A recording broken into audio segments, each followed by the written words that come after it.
Administrative Order Number 29 and Republic Act 12064 or the Maritime Zones Law, sinasabi po ron the WPS is Philippines maritime areas on the western side of the archipelago, including the Luzon Sea, as well as the waters around, within and adjacent to the Calayan Island Group and Bajo de Masinloc, also known as Scarborough Shoal. Tama po yun, ano, Sir President? Yes, correct, Mr. President. Would you agree that under Administrative Number 29, the term Calayan Island Group refers to the area enclosed by boundaries identified under Section 1 of Presidential Decree Number 1596? Tama po, Mr. Yes. President. Tama po kayo. And you will also agree that under Paragraph 574 of Arbitral Award in the South China Sea Arbitration, the tribunal declared that the Philippines cannot apply boundaries to enclose the Spratly Islands or a portion thereof. Yes. Yes, we agree. We agree with the arbitral award, Mr. President.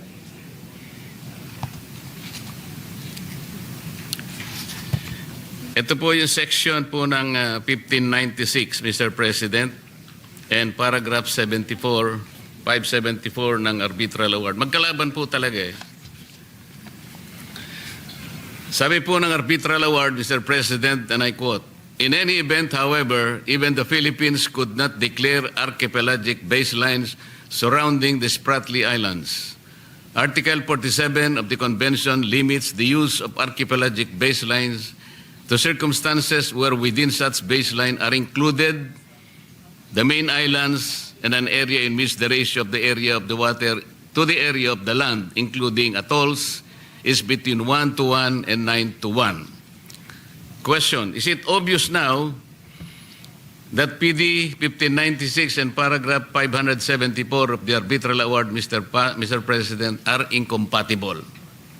And therefore, you will agree that definition of the WPS in Administrative Order 29 had to be changed to make it compatible with the Arbitral Award, Mr. President.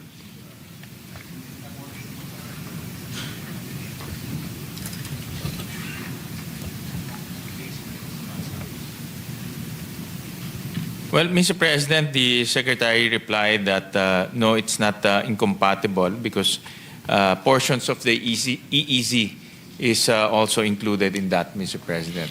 We will go to that, Mr. President, but if you will care to consider yung Section 1 po ng Presidential Decree 1596 and the Arbitral Award, they're inconsistent and incompatible.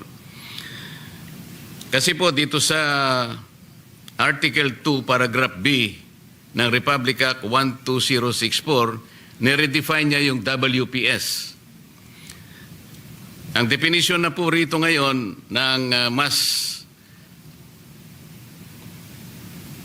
naging batas na ito ay the maritime zones of the Philippines on the western side of the Philippines, on the Philippine archipelago, including the Luzon Sea and the territorial seas of Bajo de Masinloc and the maritime features of the Calayan Island Group. Ngayon po, Mr. President,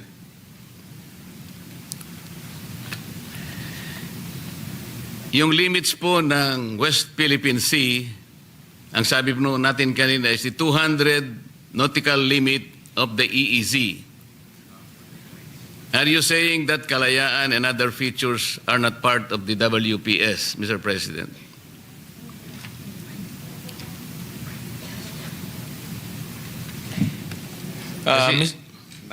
Mr. President, the prevailing law is RA 9522. That is the one that they are following, Mr. President. RA 9522. Republic Act 9522.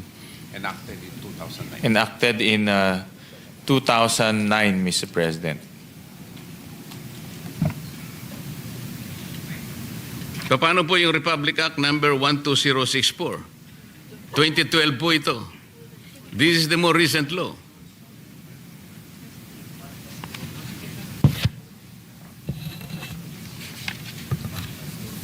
Yeah.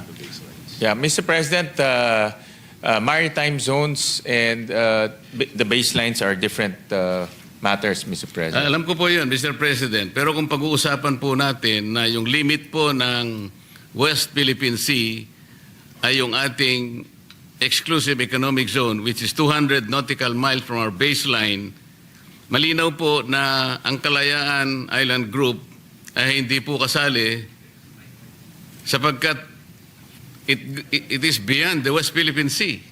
Pwede po nating ipakita yung pangalawang mapa. Well, Mr. President, what we are following insofar as the Kalayaan Group of Islands is RA 9522, which defines the baseline, Mr. President, of the country. Yun nga po, Mr. President, sa baseline natin, kahit sa 9522, wala po doon yung Kalayaan Island Group. Mr. President, nandoon po yung KIG, Mr. President, Kalayaan Island Group. Pakita natin yung yung isa pa pong, ayan po, kayo na pong humanap kung nasaan yung KIG. Wala po eh. Ito po, Mr. Section 2, Section 2A, the Kalayaan Island Group as constituted under Presidential Decree 1596. And letter B, Bajo de Mansinloc, also known as Scarborough Shoal, Mr. President. Nandito ho siya sa 952. Kasi po, Mr. President, sa Republic Act 12064 or the Maritime Zones Law, ito po yung ginagamit ninyo ngayon eh. Inalis po niya yung boundaries ng 1596 na in-enclose ang KIG. Tingnan po ninyo. Section 5 in relation to Section 18, yung term Kalayaan Island Group now refers only to certain high tide elevations and the respective territorial sea. Inalis po talaga eh. For territory 9522. Yeah. Well, Mr. President,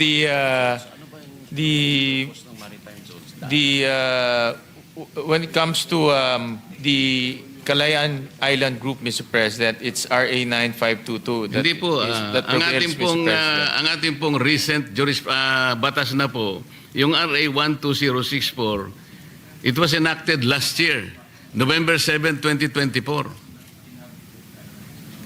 So hindi po pwedeng manaig po yung sinasabi nyo dahil ito na po yung more recent na batas na ginawa po natin.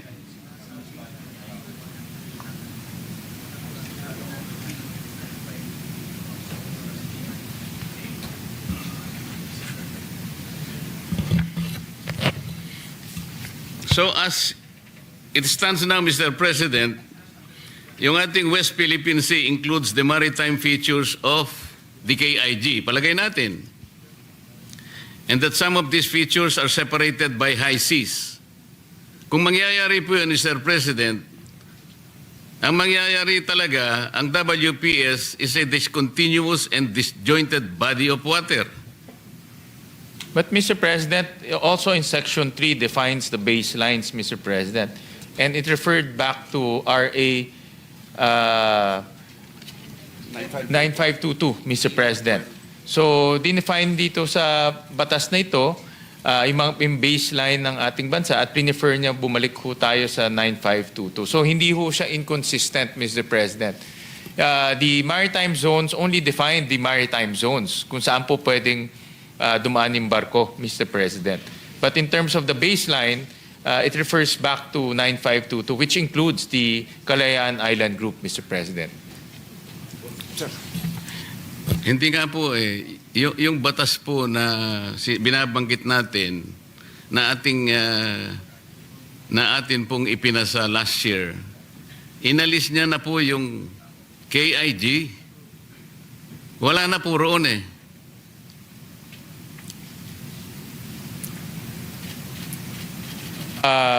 With all due respect, Mr. President, nandito ho kami nung we were discussing this law, and with all due respect, hindi ho ganun yung nangyari, Mr. President. Kaya nga po, kung sakaling sabihin natin na ang WPS now will include the maritime features of the KIG, exactly how many features are we talking about here? Can you name and locate each of these features? Can you see us or can you show us the official map? 9 major islands, Mr. President. That is the. There are 9 major islands, Mr. President. Doon po sa KIG? Hindi lang KIG. Hindi lang po sa KIG, but yung mga features po sa. Yun nga po, West ang pinakamahirap dito po, dahil wala pa po tayong official map ng West Philippine Sea, hindi po natin madidescribe lahat ang features. At kung meron pong isang mang Pilipino ang maaring mabuhay doon. I'm asking these questions, Mr. President, to make certain that we know what we are talking about when we say West Philippine Sea. Nung po kasing ito'y unang nabanggit nung nasa mababang kapulungan ako, dahil nga po sa hindi pagkakaintindi sa isyong ito, nung sinabi ko na ang West Philippine Sea tayo lang ito. But in the context of international law, hindi po talaga alam pa. Ang alam po nila ay yung South China Sea. Can you imagine, Mr. President, the discomfort, for example, of a passenger in a plane about his safety or her safety, kung marinig niya yung pilot at saka yung control tower, nagdidebate sila kung nasan siya lugar. Sabi ng pilot, I am here in the West Philippine Sea. Hindi maintindihan ngayon nung control tower. Ganun po kasi, after more than 16 years or maybe 12 years since 2012, nung ipasa po natin yung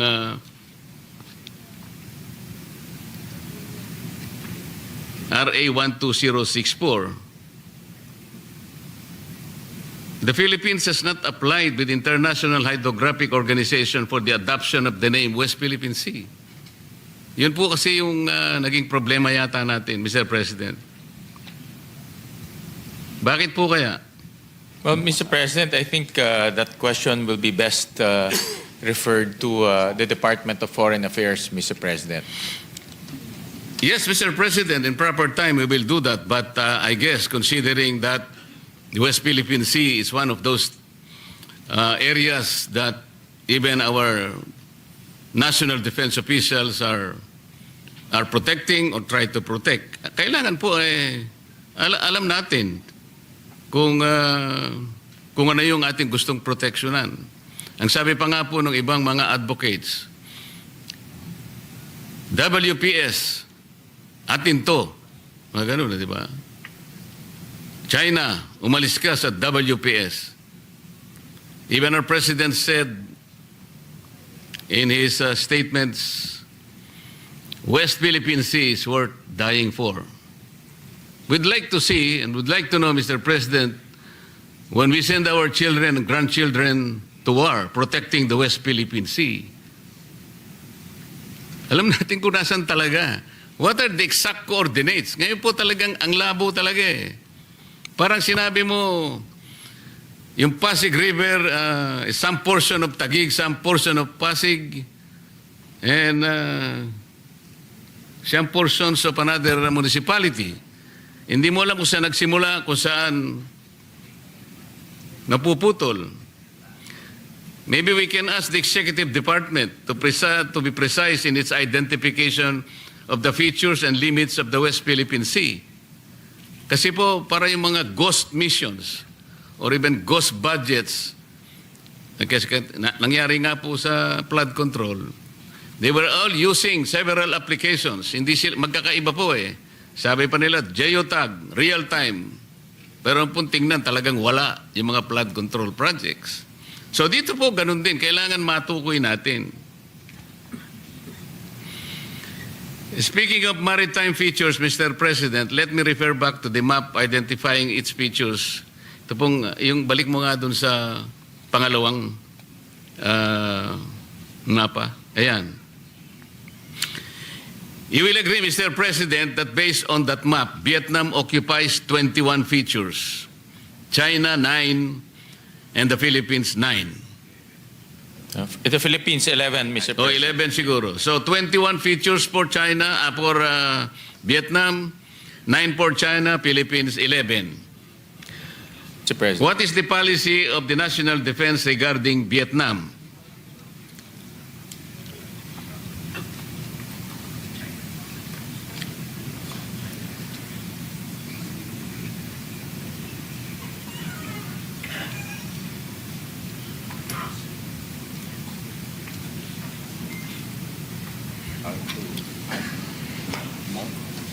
Well, Mr. President, in the case of Vietnam, Vietnam is not actively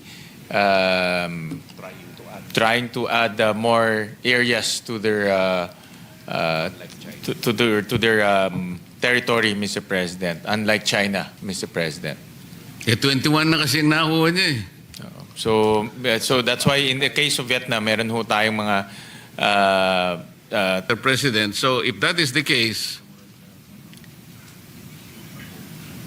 ang Vietnam ba, ang China, ay paalisin tayo sa mga inoccupy nating features? Sa Vietnam, wala po. Wala pong ganun. In fact, we have good relations with Vietnam. Maraming nga Pinoy na teachers nagtuturo po sa Vietnam. With China is a different case, as you know, Mr. President. Sa China is a different case. So, maaari tayong puwersahing umalis, Mr. President. Mr. President, we still the approach of our policymakers is to continue to engage, to continue to open the diplomatic channels with China and with other countries, Mr. President. And for me, that is the best approach, Mr. President. But forcing us out from these occupied territories is a potential threat, Mr. President. It's a potential threat, Mr. President. If that is so, Mr. President, has the Philippines filed a protest with the United Nations Security Council as required under Article 2 of the United Nations Charter?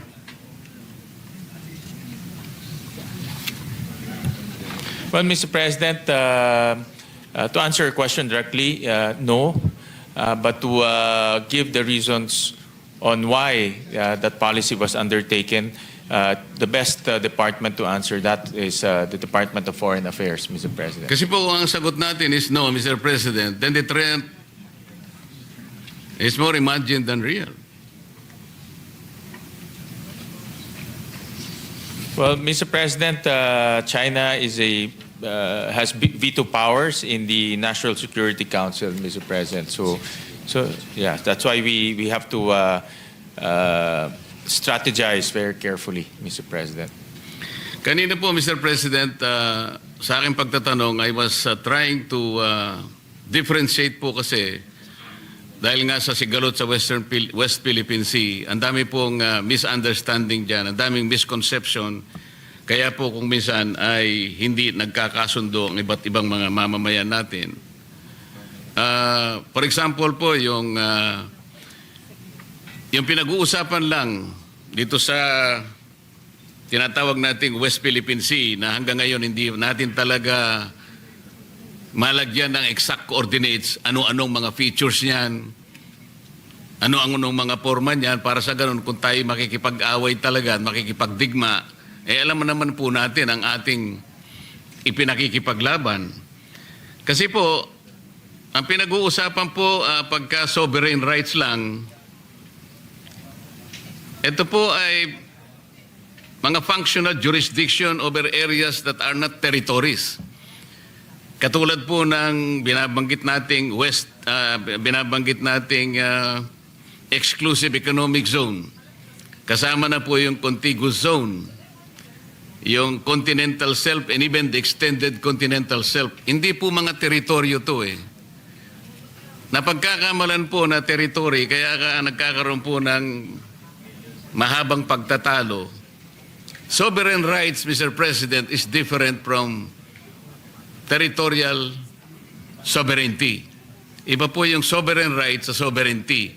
Yung estado po, katulad natin, have full sovereignty rights and jurisdiction over our territory. So we can apply our entire range of laws, whether constitutional, administrative, civil, criminal, or commercial, to all persons and properties and activities within our territory, subject to the rights of innocent passage, sea lane passage, open sky passage, and sovereign diplomatic immunities. Ang kaiba po nito, in contrast, yun pong mga tinatawag nating maritime rights. Halimbawa po, itong binanggit natin kanina, contiguous zone, EEZ, continental shelf. Ang may apply lang po natin dito ay mga batas o regulations relating to customs, taxation, immigration, and sanitation.